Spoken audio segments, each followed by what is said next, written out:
Inventeur, recherche, investisseur. Depuis près de 7 ans, un inventeur poitevin tente de convaincre les industriels du potentiel de sa découverte. Il s'agit d'une boîte à lumière révolutionnaire.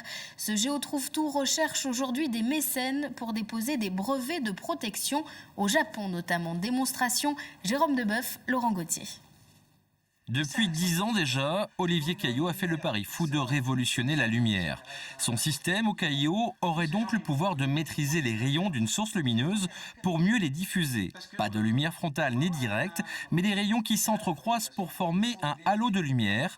L'invention ouvrirait un potentiel innombrable d'applications industrielles. Le jour où l'invention sera dans le phare de voiture, on tournera la lumière en même temps que vous êtes en train de tourner, tout en éclairant en face.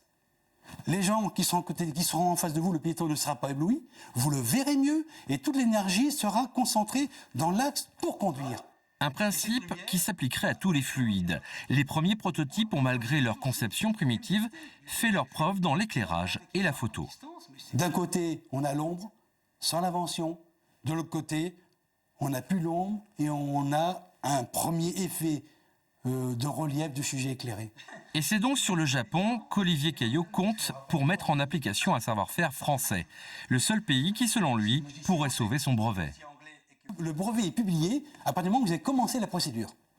Il faut donc que les Japonais, qui manifestement, on va dire, ont une notion beaucoup plus opportuniste que nous dans l'exploitation des brevets, le découvrent pour pouvoir l'exploiter.